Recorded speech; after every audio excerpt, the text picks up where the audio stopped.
yours. BlueNote Fan Report.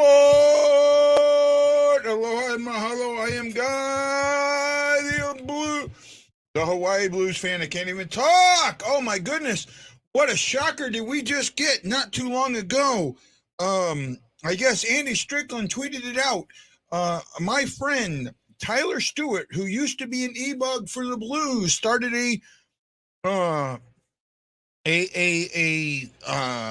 open, I forget what you call it on there. There's this, what's it called? A speak, right? We're on Twitter where you can talk and everybody can join you. And I was on there with him, and hopefully I can get him on the show, but he's still doing it, so I don't know. But oh my goodness, it sounds like you know what? I hate to even say this. I hope my buddy Dante is around. David Perron may be going somewhere else. Yes, it sounds like David Perron is going to hit the open market. Now, before you freak out completely, that doesn't mean he's gone. Right? All it means is that he's going to go find out what's on the market before. It's kind of the Pietrangelo deal. We talked about it. Here's my thing. Today, the Blues did something that, if you look at it, it's really important. They tendered offers to 6 of their restricted free agents. Let me see if I can remember who they were. It was everybody but Tanner Kispik. Now, 2 or 3 of those are their stuff counts against the Blues. I'm gonna see if I can find this stuff. A space, that's what it's called. A space. Let me see. Where is this Jim Thomas? Here we go. So I'm looking. Okay. So the Blues had 7 restricted free agents, and they made, today was the deadline. 6 of them got offers. Niko Mikkola, Scott Prunovich, Clem Costin, Hugh McGing, Will Bitton, and Nathan Todd. Mikkola and Prunovich are going to get two-way, Mikkola is going to get a one-way deal, more than likely. He might get a 2-way. But those 2, their contracts will count against the Blues cap. Costin is a maybe. McGing is about ready to come up. He's doing very well. Bitton and Todd have both had good ones. Now, the one that they did not make the qualifying offer was Tanner Kispik. He was a 4th round in 2016. He's been in the Blues system playing minor league hockey. He's never come up.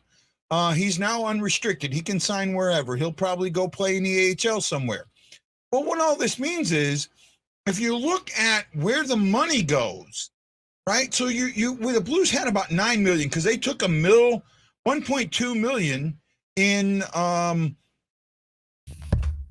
salary cap penalties. The Blues took $1.2 million in salary cap penalties. So their cap is only about $9 million, and I don't have cap space up, cap friendly up. Wendy, could you do that for me, buddy? What do you need? Cap friendly. Where's the Blues cap space right now? I'll lie if I remember correctly. It's 9. I want to say it's $9 million. You could probably sign maybe 2 lower end free agents. Say again. You probably could sign maybe 2 middle tiered free agents if you have $9 million. It's $9 million, right? So they tendered offers. I'm still trying to find it. I just pulled up cap friendly. Yeah. So they tendered offers to 2 restricted free agents that are going to count against the cap. Yeah, they have $9,012,000 to. Yeah. Okay. So $9 mil. Well, so $2 million of that is going to go away. So actually, now you're down to $7 million. And in that $7 million, you have to put another $1.5 million, say $1 million, to your backup goalie, right? Yeah. Jim, right? Yeah. You know what, Jim? I think that's exactly what's going to happen, Jim.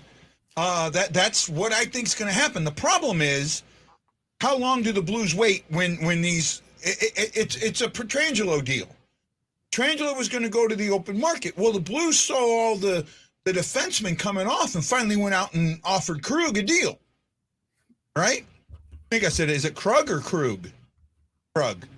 I don't know. I say it wrong all the time. Torrey Krug. Yes, Krug. Krug. He's on your damn team. You can't pronounce his name right. I can't pronounce my own name right, Wendy. What do you expect? Right? I can't pronounce my own name right. Oh, here it is. Guys, I have got a great treat for you. I was not sure if he was going to show up, but we have former Ebug and current Blues insider, Tyler Stewart. Tyler, welcome to the show, my friend. Welcome. What's going on? I'm trying to see if my cam will turn on here. I don't know why it's... Okay, no problem. Take your time. If you can get it on, you can. If you can't, you can't. I wasn't sure if you were going to make it, Tyler, because you were still doing your space, bud. Oh, my goodness. You had almost 100 people on that. Yeah, I know. I honestly, I was kind of surprised by how... for some reason, it's not loading. I don't know why, but... Yeah, I had no problem, man. You're fine. You're fine. It was. Yeah, I was trying to get out of there, but people just kept doing stuff, so I didn't know what I was trying to get out of there for the podcast. But yeah, I'm gonna see if I can get this cam to work. I feel bad not. Okay, well, you know what, Tyler? If you want to bounce, it started. Are you doing it on your phone or computer? I'm on my phone, but usually it works. Maybe here, I'm gonna try to open it on Safari instead. I'll come right back in. Okay. Yeah, Safari might work a little better. Okay, bud. Yeah. So Tyler was the former Blues Ebug. Oh? Yeah. His parents, if I remember this right, own O.B. Clark's in St. Louis. So look, I'm looking at this from a lot of different ways, and I talked to Tyler about it, and he's got some good points. So hopefully he'll get back in with this camera on, and we'll kind of go from there. But I don't know, man. I think it's interesting now because now that might open up some blue space. There we go. Is that working now? Yeah, okay. Tyler, we got you, bud. How you doing, my friend? Good. Like I said, my bad for the delay there. I was trying to get out of the space, but it was busy for some reason. Tyler, I've wanted to talk to you. We talked at the Blues alumni. Remember that? Yeah, no, I remember at the alumni camp. I my bad on the DMs. I didn't realize that like my DMs. For some reason, like there's some that go in like the message request or something, and I didn't even realize I had like a bunch of DMs in there. Now that you told me that, I like went and looked, and so I started like answering everybody back, being like, I'm sorry, I wasn't ignoring that. Tyler, it's cool, man. You remember I had the busted arm then. I broke my arm with Blues Warriors. Yeah, right? I remember seeing the arm. Like I do remember the alumni thing though for sure. So, hey, it's great to have you. So now what happened? Why you're on today? Well, you're on because of this reason. Andy Strickland put out a tweet, and it kind of shocked the hockey world, or at least the Blues hockey world. It sounds like David Perron is now going to go to free agency. Well, is it a shocker or is it not? What are your feelings and what are your impressions on this right now? I'm going to be honest. So I'm like pretty tight with Petro. Mm-hmm. Like with the whole thing with him is like a lot of the stuff behind the scenes of Petro, and I feel like a lot of it, from what I gathered, a lot of it was they kind of, from what I think happened, is they kind of lowballed him, and it offends like the player because they've done a lot for the organization, and they feel like they've given a lot to the city of St. Louis. Therefore, they don't understand like why the Blues are coming in low, and then I think. They get to that middle part of the negotiation, and I don't think Army ever really budges a ton. And I know he's really good at evaluating like when to get rid of a guy. You know what I mean with that whole thing. But I just feel like with some of these guys, like I feel like you're still trying to replace Petro to this day. I know people make fun of it in Vegas. They say, "Ha ha, you didn't make the playoffs," and Petro's so bad this year. It's like Petro was playing through injuries this year just because everybody else on his team was hurt, and he was trying to keep the team afloat. Like. I don't think Petro is bad. Like because Kyrou walked him in a game last year doesn't make him bad. And I feel it's like you're paying, if you really want to look at it anyway, it's whoever you want to look at, whether it's Krug, Falk, or Parayko. You're paying $6.5 million, and then you're paying 3 I think it's 8 or something for like Letty, or 3 I can't remember how much it is. So you're paying more for two of them than you would be for Petro. So it's like I feel like you're still kind of like trying to overcome what happened with Petro. And I feel like with Perron, it's like, I mean, the thing that bugs me is, I don't know if you heard in my space I was saying, is whether it's true or not, but if Vladdy really wants out, like they said he did a year ago, and if he still wants out. I why want would go you ahead. You finish, and you then know I what I want to mean? talk about that. Basically, why would you have a guy that wants to stay here in Perron. He has a great chemistry with O'Reilly. He is really good on the power play. He's really good in the room. He loves St. Louis. He's come back 3 times, and then you have a guy that apparently, like we said, we don't know for sure, but he wants out and Tarasenko. So it's like, why would you value, I guess, him at 1 year left than a guy like Perron is what I'm getting at? Because if Vladdy doesn't sign here as an extension, I feel like you're kind of like in a lose-lose situation. Well, first of all, let me introduce you to Nick from Windy City Hockey. He's got his own channel, being a Blues, Nick? but he's a good friend. He's a good friend. So I want to talk about the Tarasenko because I've been in one of the groups on Facebook bringing this up a lot. Yeah. Everyone keeps saying that Tarasenko made a trade demand or trade request, and that's not.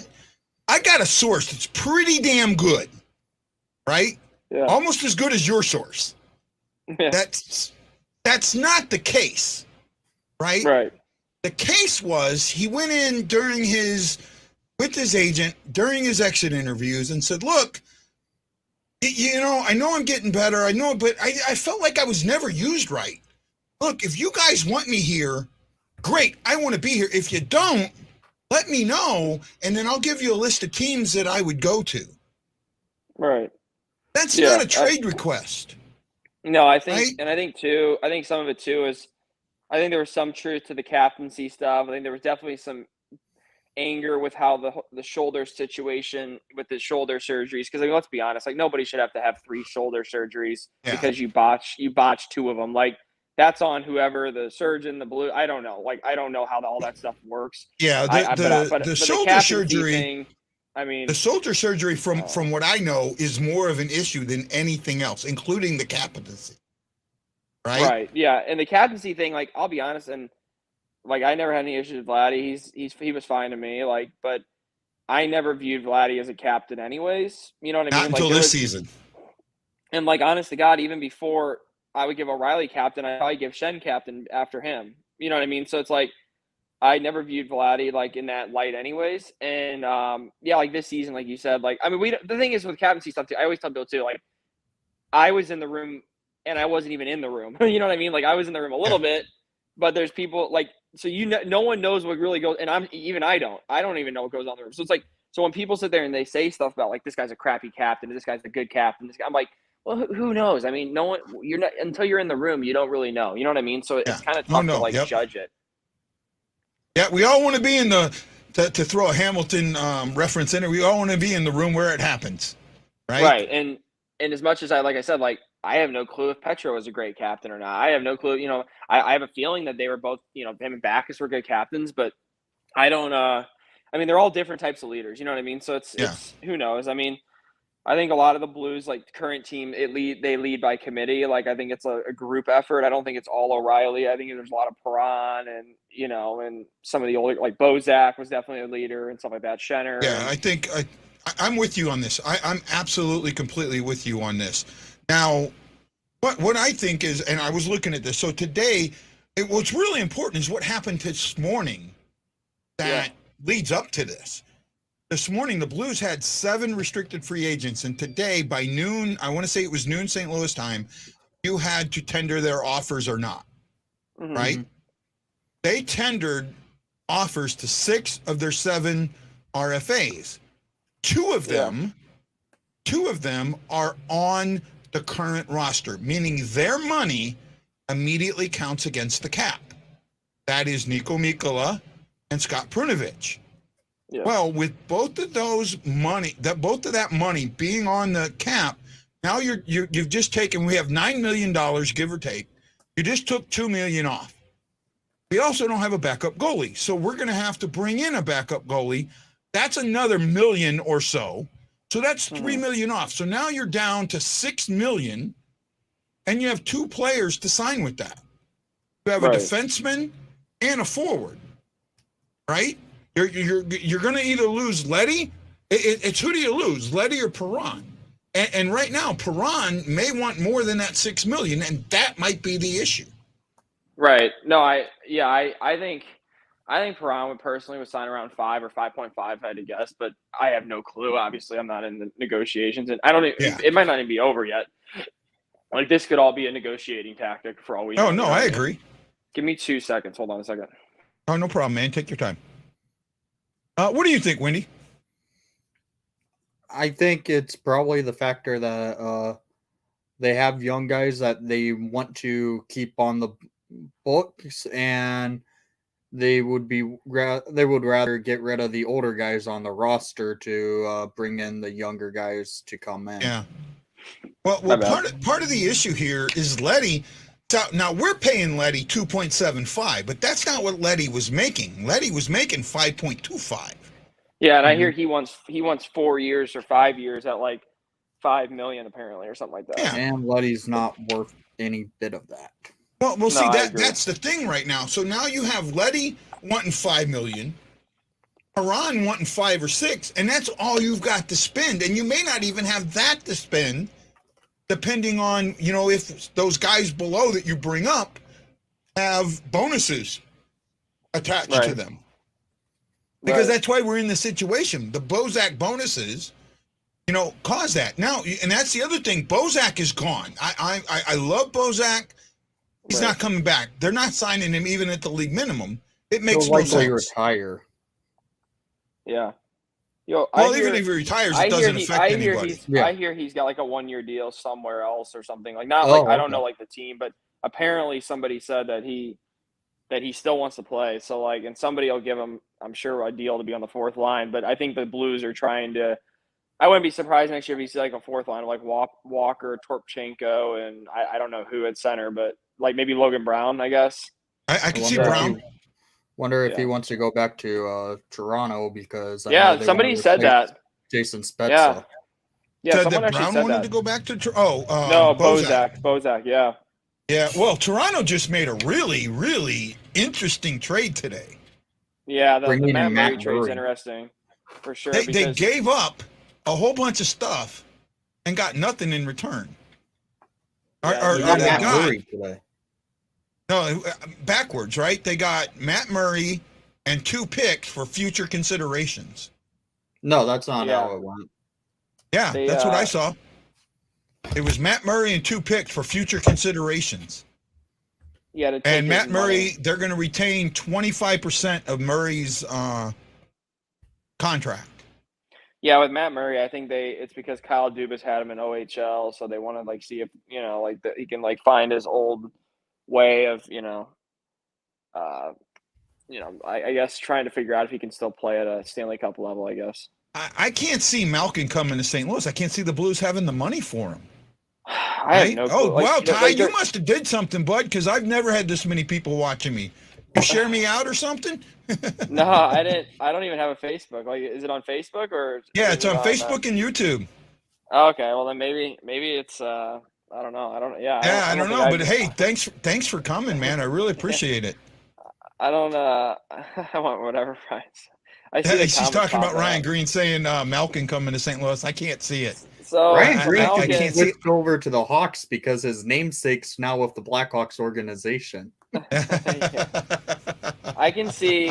I have no clue. Like Army's so discreet and quiet, so it's like who knows what he's gonna do. Honestly, like I could totally see though with I could see, like I said earlier. I don't know if you heard me say. I think Perunovich or Krug's gone. I think. The only reason why I say that is because I think there's too much. I don't think Doug likes having 2 5'9" lefty defensemen that kind of do the same thing.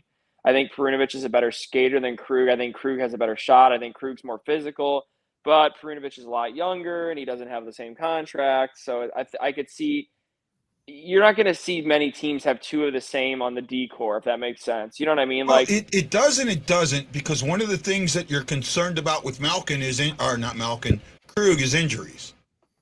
Right? Yeah, I don't know. I mean, I was, but then like that injury, like I don't know. I mean, most of his career, he's been decently durable. I just feel like with the last injury, it was kind of a fluke. I mean, he went to hit somebody, and I think he like leg whipped himself. Like it was kind of a fluky one. Like I don't see him being like a Band-Aid per se. I'm not even worried about his injuries. I'm more worried about just getting him off the cap, if that makes sense. You know what I mean? Just because like I don't think you need.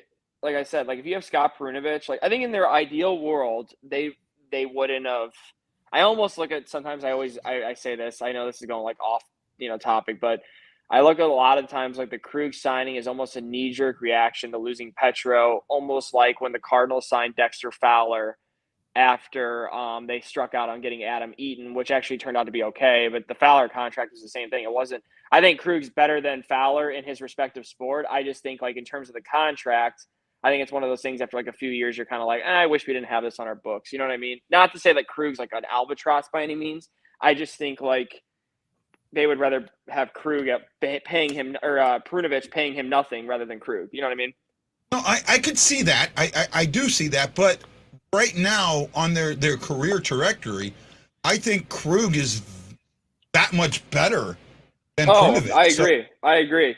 I think Perunovich is I think Perunovich is, if anything, is the one that's more injury prone from what Armstrong said, and you know what I mean, kind of being like he needs to stay healthy if he wants to, you know what I mean, if he wants to be on this roster. Like, so I think they're a little frustrated with his conditioning from what you can kind of see, like when Doug says stuff, you can kind of tell. Like they did the same thing with Robert Thomas, and Tomer's my boy, I love him, but they kind of bitched about his conditioning a little bit. You could tell like after the bubble year, and then he like whipped it into shape, and he was awesome last year.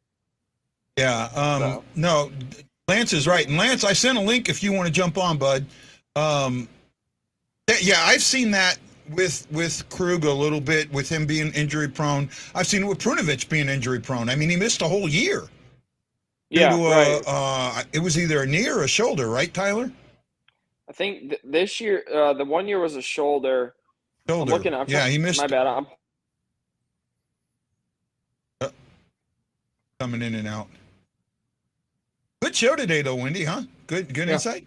Yeah. Right? Sorry, you're not talking a lot, but there we go. My bad. I was looking at Krug's stats, and for like the most part of his career, he's always played at least like 70 games. So like besides last year, like I guess. But I mean, like I feel like Perunovich has definitely been more injury prone in his career so far. But I mean, I don't know. I mean, we've seen that happen before. Like David Perron at one point was like, he had the concussion problems, and ever since then he's never really been like banged up that long. You know what I mean? Yeah. So it's like, I don't know. I mean, I don't know. I feel like there's moves to be made. Army's so like discreet. I mean, I can see Scandella going. I don't know how they'll get rid of that contract, but I can see Scandella. The decor is not done. They're going to do something with the decor. They're going to bring in a top four defenseman. I don't know who it's going to be, but they're going to bring a top four defenseman here. I actually like Scandella. I like Scandella more than most people do. I think Scandella does a lot for you that everyone sees the surface and they see his mistakes. They don't see the things that he does well. And that's got a lot to do with it. When you really get out there and you look at him, he's good with the puck. He can move that puck. He's and when he hits good. When he makes, he's like, who was it we sent to Ottawa? We got for Logan Sanford. Brown. Sanford. Say again? Sanford, right? Sanford, when Sanford made a mistake, it ended up in the back of the net. It's just when Krug makes a mistake, it just seems to go back. Decor is defenseman. Tanner's Tilo is a new fan. So sometimes when we use lingo, acronyms, we gotta help her out there. Right? No, it's all good. My bad on that. I should have specified. No, it's fine, man. It's fine. Saying I like Scandella is a good way to lose viewers. Look, I see under the surface of what Scandella does, and I do like some of what he does under the surface. I don't like some of the things he does, the mistakes he makes, but I don't think our defense is as bad as everyone thinks it is. No, I just think you need.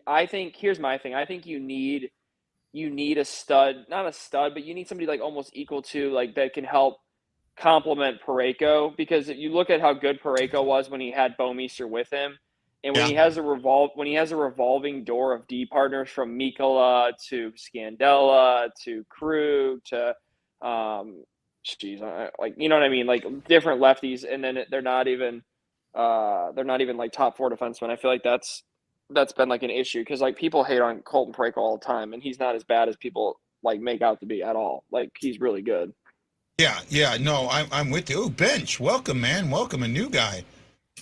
Tanner says, thank you for explaining. Hey, we always explain if you don't need it. So here's my thing you're right with Parayko. He needs somebody with him. He took too much on himself, and he wasn't ready for it. And I still think he was dealing with the back issue a little bit. Yeah, and part of that's the Blues. Like I think they want him to be Pietrangelo, and he's not Pietrangelo. There's a reason why Petro makes almost $9 million a year, and then there's a reason why Parayko makes it. I mean, that's just there's a reason why Petro. Like people forget, like Petro was picked to be in the top 3 first picks to be on Team Canada out of the entire hockey world. They picked McKinnon, Crosby, and Pietrangelo, or well, you know, like those 3. Like that's crazy. Like you know what I mean? Yeah. Like in McDavid. I mean, it's just like. If he's the first defenseman that Army was going to pick, and that's after Army had bad negotiations with him, obviously, like that's pretty telling. So it's like I don't think they understood that Parayko, you know, that he isn't Petro, and that's what makes Petro so elite. But I mean, it is what it is. Petro's gone. I'm not going to like dwell on it. It's just the I feel like they've been trying to recover from that. I wouldn't have had a problem with Petro staying here, but the contract that Petro has is the reason, one of the reasons that Vegas is in the position Vegas is in. Now, Falk has been great. I don't think Vegas is in like a bad spot though. That's the thing. I think they just had terrible. I mean, like there's sometimes like they almost made the playoffs and they had their injuries. I mean, think about it. Eichel played like 25 games. Martinez was hurt. Mark Stone was hurt. Pacioretty was hurt. I mean, listen to the names I'm naming: Riley Smith, William Carl. I mean, their entire. And I'm not trying to make like an excuse, but it's just like it's pretty crazy. Like when with the caliber of names that were injured, and it would be like for like Nick, like losing, like I'm not trying to say like, and this is nothing to say about like Pat Kane, but it's like when you don't have Kane and Taves and Sharp back in the day, and like you just go down the list, and Keith and Seabrook, and you don't have, and like Crawford's hurt, like you know what I mean? It's like. It'd be really hard to still make this is still a tough league to make the playoffs in when if you're missing your horses, it's like, because I believe if they had Mark Stone and those kind of guys. Yeah, but here's the big issue. Right now, they have 16 players, only 16 players on their roster.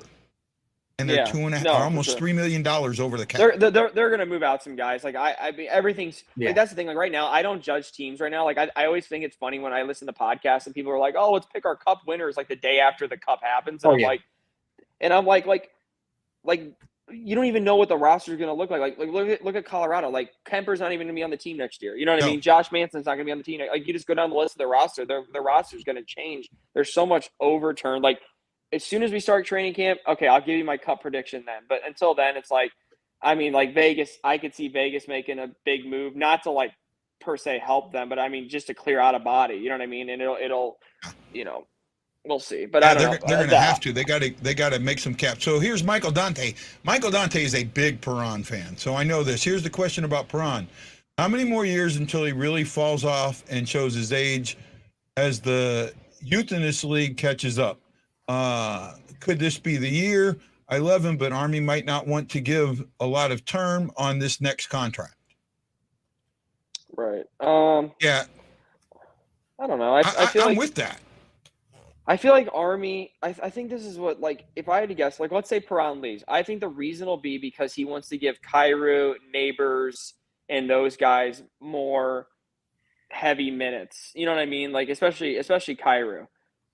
Even Vladdy, if Vladdy stays, because Vladdy was like the 6th ice time forward last year, like on the Blues. So I could see that being the reason. And then, like I said, allocating money. They're gonna sign or they're gonna trade for a defenseman. So you're gonna have to put some money towards that. I think they're gonna move out. Like if I had to guess, like going through the whole roster, if I had to guess, like people that would maybe not be on the roster, I'm just saying maybes. I could see Barbashev being off the roster, Tarasenko, for the forwards. And then for the defensemen, like I said already, Scandella and Krug and Perunovich. And then like those are my guys that I could see like not being with the Blues next year because of just different reasons, obviously. Like Barbashev's a year away from you unrestricted free agency. Tarasenko's a year away from unrestricted free agency. The trade request thing that people talk about, like whatever, I don't, and like that stuff. And then the Krug and Perunovich thing I told you about, I think that's real. And then the Scandella thing, I think that's also like just I think that I believe they tried to move him this past deadline, but no one wanted him really, and that's what I think. Yeah. But well, that's my thing with him is you may want to move him, but nobody wants him, or if they do want him, they want you to retain salary, and you retaining even $1.5 million doesn't do you any good. Well, an Army doesn't do that, right? He never has. So it's like I can't. The last time he retained salary on somebody was Paul Stasny at the trade deadline. That's the only time I can remember him doing it in his tenure as the Blues GM too. Yeah, it's just not something I see happening either. Wendy, there was a question here about Kane and Tays. What did you heard about on that side of the boat? There's been rumors on Kane's front that could happen on the 13th, so free agent frenzy, that Kane could potentially ask to be traded. The thing with Tays, haven't heard much on him. Again, I don't have sources like this where I can't trust what I've been seeing on the internet, what's being said about Kane today, because I saw a report saying Kane might request to be traded on the 13th and his top team will be the Rangers. I think that's a Ranger fan blowing smoke in the air, to be quite honest. For Tays, I think he will be on the Hawks at the beginning of the season, just because I think his value is a lot lower than what Kane's value would be. Hey, Matt Lowe, I think if you take the defenseman away, Tyler said he was fourth in forwards, right, Tyler? Sixth on forwards. But I mean, sixth in forwards. Basically, and Nick, I want to say something too. Like, I don't know about you, but I'm a Blues first fan, and like I hate the Blackhawks when they were beating us. I'm not like the big I don't know. I've never been like the big talk crap about someone's team just because I don't really care. But I know the Blackhawks are down right now. But would you agree? I think the hate that they're getting about this stuff, especially Kyle Davidson, because he didn't sign Seth Jones. He didn't make that trade. That was Stan Bowman. Yeah. Stan Bowman left him a pretty crappy situation. Yeah. And they've been in this purgatory the last 3 years? Even that bubble year when they're in the playoffs. After winning the Stanley Cup in 2015, really. Pretty much, yeah, and pretty much since they lost to Nashville in the first round, right? That's what I considered it. That's what I considered. Actually, I go back 1 year to where they lost to the Blues in 2016 in the first round in those 7 games. Yeah, I don't know. It's my thing with the bubble years. The bubble. I know it was real and stuff, and it's just still tough for me to take it super serious. But it's the whole thing with the Kane and Tays thing. It's they've been in this purgatory the last few years, and they have 1 foot in the door. They're trying to win. They have the other foot where they're we don't know what we want to do. And I feel they're getting a lot of hate for what they got in the packages. Let's be real. Doc was, he had some injuries, obviously, and he's kind of sputtered. He's kind of sputtered since he's been there. He hasn't lived up to what is it, 3rd overall pick, Nick? Was that what he was? Yeah, he was a 3rd overall pick in 2019. The package the Hawks got for Kirby Dach honestly was a fair deal, in my opinion, especially who they drafted with that 13th overall selection, because they ended up getting a centerman and Nazer, and he has a lot of speed, and that's what the Hawks apparently want to build towards. Right, and my thing is my thing too is with the DeBrincat trade, if maybe that's the one you could nitpick on, but at the same time, it's I think they tried to get a lot for DeBrincat. I think they just struggled getting a lot because people, I don't know, I don't really know the whole situation there, but I think people are getting they're giving them a lot of hate, and I don't think it's as much as they deserve, because I definitely think what they're doing is the right thing. I think they need to gut it. It's time to gut it and move on. And this is the best way to do it. I don't know what people want them to do. What did they want them to do? Just hold on to DeBrincat until he's 30 years old, and then I think the issue was with the DeBrincat trade was the fact after day 1 of the draft, Hawks media basically interviewed Kyle Davidson, and they asked, why didn't you acquire one of the prospects from Ottawa, who Ottawa has a pretty lengthy list of top end prospects? Why didn't they go after them? And apparently Davidson said, I didn't want to pressure Ottawa into doing it. That's why Hawks fans are ticked off at Davidson. No, for sure. I don't know. I think some of the people are, maybe it's just because I read too much Twitter stuff, but I think people are just dramatic online too. So it's everyone always has to have an opinion, like a hot Mhm. take, like this Yeah. this trade sucks and this trade sucks. I was laughing at all the people in the draft. It's like none of these people like that are crying on Twitter like have watched like half these kids that they're crying Oh yeah, about. Like nothing. You know what I mean? I was when they made the trade. I was pissed. I was ticked. I legit said, "This is a terrible trade." I get it. You're in the first round of the draft now. You have a top 10 pick, but the Yeah. thing is, this trade you made, you probably should have been able to get at least one of the top end prospects from Ottawa as well. But apparently, Davidson just did not want to really try to do so. And he Should made have the gone trade after to get the Sanford. trade. Yeah, I'll stop talking about the Blackhawks because I know it's not like I'm not like an expert on it by any means, so I don't want to like. But I definitely I just wanted to say that like I feel like people are giving him like an unfair shake kind of. Maybe I'm wrong though. I don't know. Mhm. So, hey, It's everybody, really this is Guy, the Hawaii. Horse families who's really the issue right now. Yeah. Yeah, well, we know that. Hey, everybody, this is Guy, the Hawaii Blues fan. You're watching the BlueNote Fan Report. Joining me today is our great friend Nick from Windy City Hockey and former Blues Ebug and kind of sort of insider Tyler Stewart.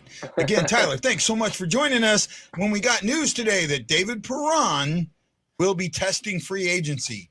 Shock, not shock, we're talking about that. So, but I do want to get into this a little bit, Tyler. How long were you the Blues E-Bug for? Jeez.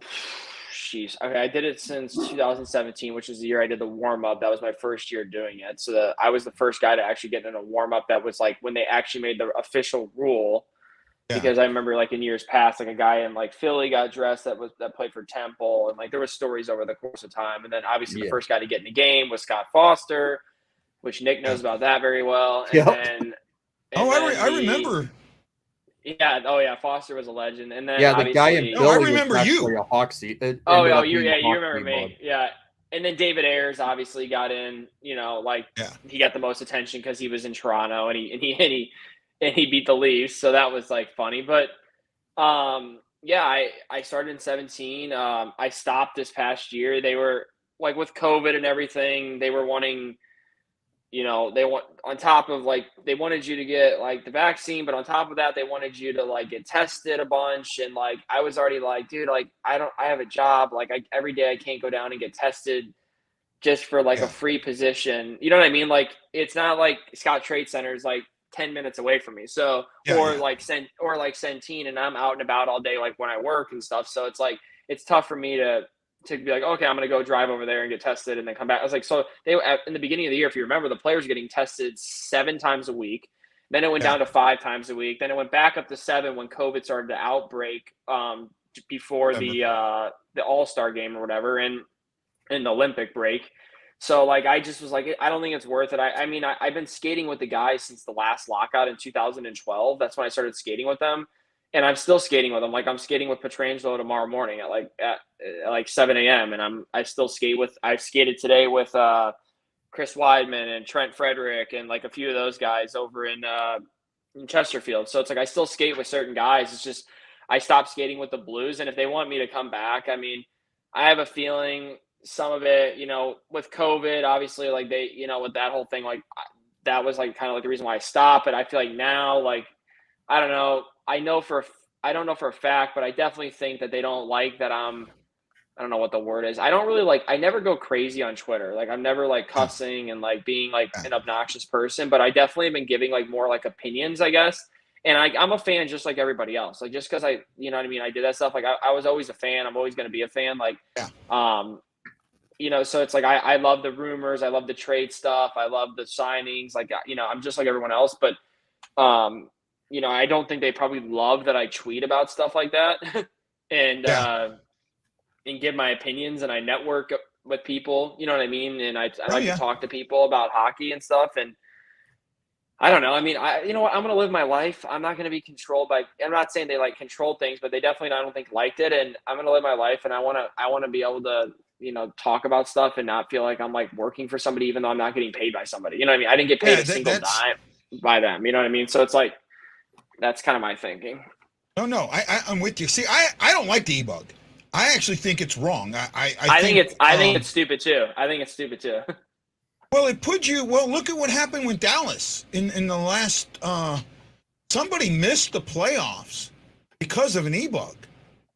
No, they didn't miss it. Dallas got a better position. Right. Because of the Ebug. Dallas had to win. And then the Ebug came in. Here's my thing with the Ebug. Like baseball teams carry bullpen catchers. They pay them like salaries. Like Yeah. I don't know how teams can't do the same thing with NHL, like how they're that cheap. And it's gonna come down in the next like X amount of years. I don't know how long they'll keep it around for, but it's gonna happen where somebody literally doesn't make the playoffs or something big happens because of an Ebug. And like right now, it's all fun and games and everything. And I love the Ebug thing when I was doing it because I wanted to get an NHL game really badly, obviously, and that's my only way of doing it. But at the same time, like I also can see the side of it where it's like it's gimmicky and it's kind of crazy because it's pretty crazy, honestly. Like it really is. Who was like, I forget his name, but the last Ebug before the one that came in for Dallas on the opposite side. Well, that was the thing with the Dallas one. The Ebug came in, but it was against Dallas. The team that he came in for was winning the game, and then he lost the game. Right, and Dallas moved up. Winning that game. I don't think they were winning. I don't think they were winning. I think it was like they were down by like 1, and they just added another goal. I think that was like what happened. He got the loss. I remember that. I think he might have got like he might have. I don't know how like the stat. All I know is they were down a goal. He let in another one, and that was it. And then it wasn't like he like blew the game. No Ebug has blown a game yet. Then when they blow a game, that's when it's going to be like, oh my god. Because like if you think about it, when David Ayers came in, I thought like this guy's going to get lit up because he let in the first 2 shots. Yeah. And then Carolina played some of the greatest defense I've ever seen in my entire life in that third period. Yeah, yeah, that's the only way they'd want it. But Ayers, you have Ayers come in, and he was 42 years old. He had a transplant. I want to say a kidney transplant, right? Yeah. And then the guy that came in, I want to say was it for Chicago, recently, another one, he was blind in one eye. That was the guy that you're talking about in Anaheim. That was the Anaheim one. Okay, that was the one in Dallas, right? Yeah. Yeah, the guy from Chicago, he was just an accountant, which like was like funny because he was like, I was at the office today, and like, you know what I mean, like that kind of thing. Like Scott Foster was an accountant that played at the Blackhawks' old practice facilities at Johnny's Ice House as in their beer league, and that's how the Hawks basically. Right. Yeah. Right. Yep. Hey, Chris Shockey, who's a member of the Warriors with me, says they could use some coaching help there, Ty. I think your guys' coaching is just fine. You guys got Mike McKenna over there. He's about as good as they get in St. Louis for goaltending coaches. Yeah, I've been trying to get Mike on the show. I'm having a hard time connecting with him. Maybe you can put a bug in his ear for me. I would. I know. Like Mike's really good because I grew up like doing stuff with him and Bruce Racine and stuff like that, and he was like my goalie, like one of my goalie coaches growing up. So I mean, he's definitely a great guy for sure. Well, you brought up something else, and I want to bring this up. You brought up some of the St. Louis guys that are playing in the NHL: Trent Frederickson, Eric Weidman. You have the Tkachuk brothers, though the Tkachuk brothers kind of stuck to themselves. They didn't mix in with the other guys, right? With Logan Brown, the guy from Arizona. I can't think of his name right now. Clayton Keller. Say again. Clayton Keller. Yeah, Clayton Keller. I mean, those were the guys that you were kind of around and with, or are you a little older than them? I'm older than them, but I skate with them and stuff. Like, I don't know. I would say, if anything, like the guys that stay away from St. Louis more would probably be Keller and Cunnin. And actually, I would say the Tkachuks are actually here more than they are because. Well, they are, but they don't. But when they practice, like I know last year, they practiced by themselves. Like they didn't practice with. Some of that is because like the Blues might not like let that, like there's more to that stuff. It's not always like because of, like what I saw last season, and this is where I got my little bit of connection. The players were having their player practice, right? Right. Eric Weidman was there, Trent Frederickson was there. There were guys from other teams there. Oh, okay. Brady and Matt were getting individual instruction from Jamie Rivers.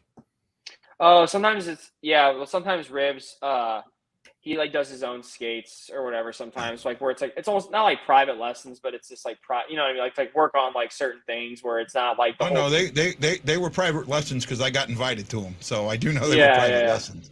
Yeah, So, but it was interesting to watch what Rivs is really. Rivs knows his hockey for the most part, sure. Right? Yeah, and he said I had him on the show, and he said, well, someone told me I had a PhD in hockey, and he does.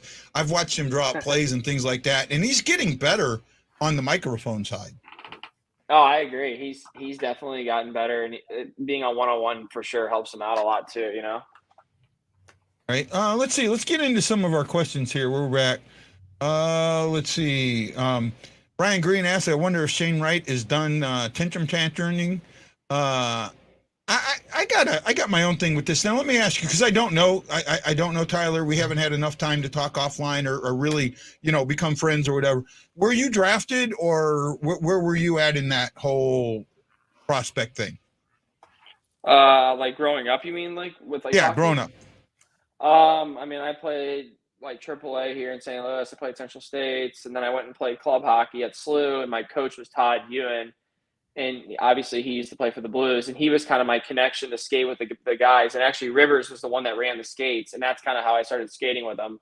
So like I never played anything like super high level, like juniors or anything. I mean, I had some invites to go to some junior teams in Canada, and like not like the OHL or the WHL or QMJHL, but like some tier, I guess they would be tier 2 junior A leagues or whatever. And I don't know. I'm 5'8". Like I didn't want to sit there and like, be like a 22-year-old freshman in college and like waste years playing juniors up in Canada when I just wanted to go to school, get my degree, and like play hockey still and have fun and play at a good level. And like, honestly, it was the best thing I did, because if I would have went away, I would have never been able to skate with the guys and stuff like that. And I would never would have been able to do the Ebug stuff. And I probably wouldn't be talking to you guys right now, probably.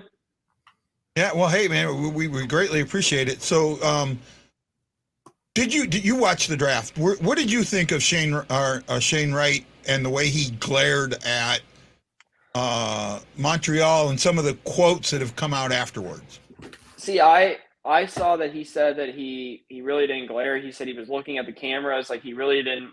He said he didn't. I mean, I don't know what to believe, because I mean sometimes that could be the case. Like I don't know if I buy into it as much as like he was glaring at him, because I mean I said the thing to people too. I was like, I mean, he still fell like past 2 other teams. You know what I mean? So it's like, if he was the consensus number 1, then why didn't 2 other teams pick him? Even if New Jersey had centerman, like if he was that good and he was the consensus number 1, like he should have went number 2, number 3, but no, he went all the way to number 4. So it's like, I don't know. I feel like I like it's tough to gauge like these prospects too, because of COVID, and like a lot of the guys didn't play like full seasons, and I don't know. It is what it is. I mean, we'll see. I definitely think that Slavkovsky kid or whatever that the Habs drafted is like awesome though, because I remember watching him play during the Olympics, and he was so good, like so good, ridiculous.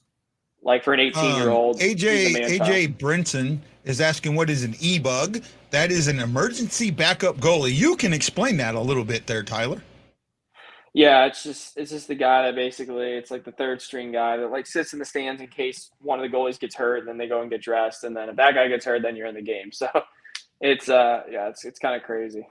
Now, when you're in the game, do rules change? Do the rules change? If you got in the game, do the rules change as far as to make sure that you don't get hurt? No, nothing. There's nothing after that. There's really nothing, honestly. It's kind of crazy to say that, but yeah, there's nothing else after that. There's nothing that changes. I'm just like a normal NHL goalie if I get in the game, and it's up to the players to pretty much play good defense and help me out, I guess, if I were to get in the game. Actually, AJ, this is not the guy from Carolina. Now, Tyler did have a pretty close. There was a period where I want to say it was 17, right?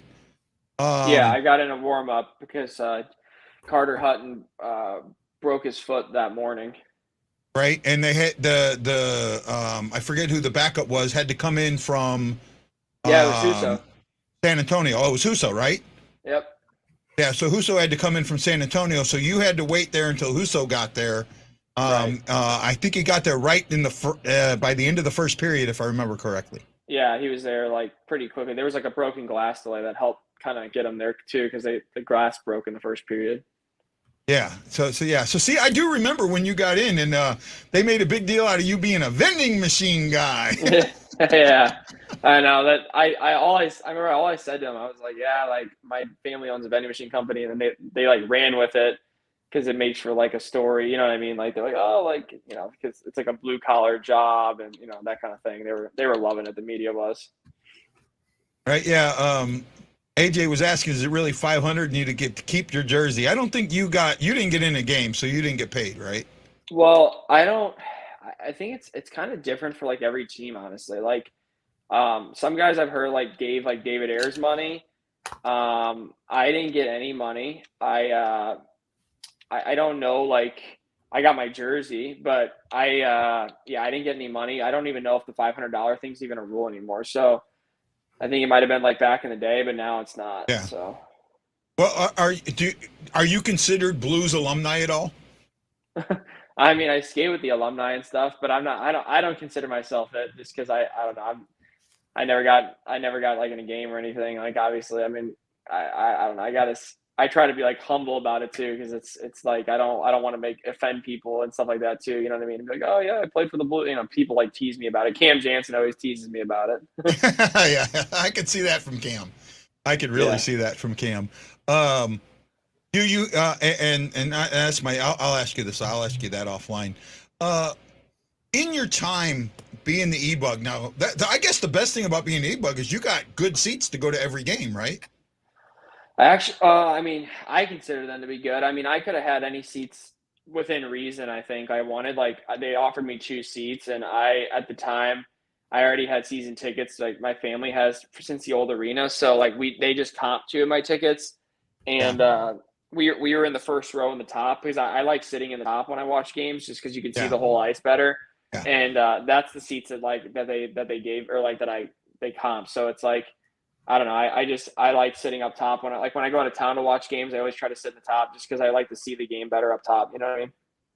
I do too. I like I know where you're talking about, like right where the the Jack Daniels area is, like right there, something right in that area, like either just above it or just in front of it. I could see that, but since I don't get to go to a lot of games, I go as close as I can because I want the experience and I can watch the game from there. Right. Yeah. No, it's when you sit down low, you can definitely see the speed more. Mm-hmm. Yeah. I mean, you can feel it. There's actually one of the first games I'd gone to in a long time. I sat right behind the bench. Tarasenko scored, and there's a picture of me trying to high five, give Vladdy a fist bump. So that's my experience. That's fine. What do you think? With the way that you were talking about it in the space of the cap, right? The cap this year was projected 3 years ago to be 86.5, 82.5, and the Blues have the $1 million. And I know you guys talked. I heard Daily NHL Rumors (NRD) talking about the possibility, or it was NHL Rumors Daily, right? That's what it is. Yeah. Right, talking about the possibility of it being in the 90 million in about 4 years. How much do you think that's going to affect Wednesday? I would say after the big guys go. I mean, it might. I mean, from what he kind of says, the same thing. It might affect it. I mean, I don't know how much money's out there. I guess like what they say, there's not a lot. They keep saying, but I mean, I don't know. It's tough to say, honestly. Like, I don't know like what these GMs are. I feel like there's a lot of desperate GMs too. So you never know. You know what I mean? It's like it's tough to say. Windy, the Blackhawks got a B+ on their draft from Lance. I can understand, yeah.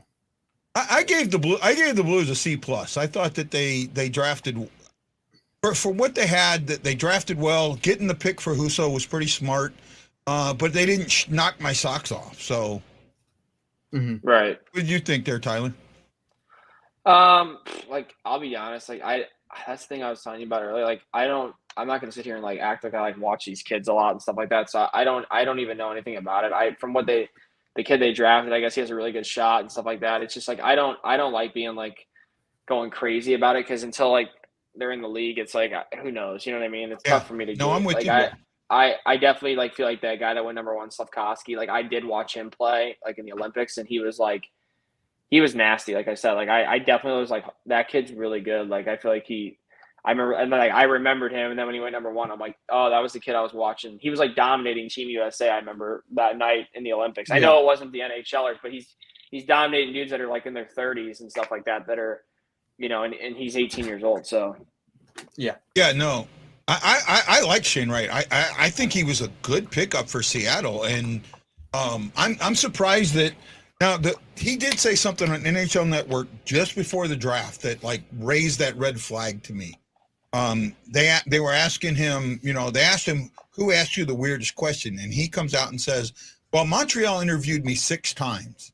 And that right there was like 6 times. Yeah. Right. When you talk to somebody, whether they're like a job interview. How often do you have a job interview? You get interviewed more than 1 or 2 times. Right. No, for sure. Right. Yeah. It's either they know it or they don't. And to have 6 times, that just kind of like, that's where I first thought that he wasn't going to go #1 overall. The fact that he slipped to 4 absolutely surprised me. Mm-hmm. And I almost thought he could have slipped to 6 or 7. I was hoping he would have slipped a couple more spots. I bet you were. I was really hoping if he slipped to 6, it would have made me even more ticked because. I know. I said that on my show, Wendy. I said it on my show. I said if Wright slips to 6, someone needs to put Wendy on a suicide watch. Yeah, I won't do that. I was a joke, Wendy. I know. But yeah, I mean that's where I was. I was with you on that one. Oh, I mean. Wednesday's going to be interesting. Now, I'm going to be on Wednesday. I don't know what time I'm going to come on. I guess it's all going to depend on what happens Wednesday. Tyler, if you're available Wednesday, would you like to come back on with me? Yeah, I'll see what's going on. Like I said, like I know I'll be working during the daytime, like whatever. Yeah. I bet when all the crazy stuff happens. But yeah, if you're around or whatever, and I see you live, I'll pop in and I'll see if I can hop on if you guys have time. Oh no, we'll always have time for you, bud. You've got more inside than I do. I got a little bit of inside, but not what you got, my friend. You can definitely help this show out. That's for sure. I mean, I try. It's just it's just one of those things where it's like I enjoy it, so it's like it's fun for me. I'm not even trying. I'm not doing it for my own personal gain or anything. Yeah. I know, like, some people probably think I'm like trying to make money or do something out. Like some of these guys, like, nah, I just do it for fun. Like, I just think it's fun. I appreciate that because I wish I could make money doing it. I'm just not there yet. But we do appreciate you coming on. Don't go away yet because I'd like to talk to you offline if you're okay with that. Yeah, sure, no problem. Okay, hey Wendy, man, great. Thanks for jumping on, man. No problem. I wanted to talk more about Kane, but I had Ty on here. We can probably do that tomorrow if you're available. I will not be available just because I am busy all day. Okay, no problem. Well, what about 9:00 at night when I'm normally on? Probably not. Okay. Well, sounds good. We'll get you in. Oh well, you know what? Just I want to hear what you think of Kane and Kays right now. I want to give you your chance to talk about this. I know you talked a little bit earlier, but I really want to get you what you feel about what's happening. Here's my thing. The Hawks have a history of doing something like this. In their entire history, they've been known to really tick off the players that mean so much to their franchise history. Dollar Bill Wirtz did it with Chris Chelios. Arthur Wirtz did it with Bobby Hall. And a few others. The Hawks are doing what they've done as their history. The Wirtz have done this many times, and it's ridiculous by just trying to run the star player out of the building. That's what it seems like is happening again, and they're too afraid to go straight to the players and ask, okay, we want to help and try and get you to a winning team. Will you waive if we help you facilitate getting you to the team you want to go to? And it just seems like they're waiting for Kane and Tays to go to them and say, trade us right now. We're fed up with your BS and how you're running this team. That's what I'm getting the feeling is happening once again with the Wirtz family still owning the team. causing this situation to occur.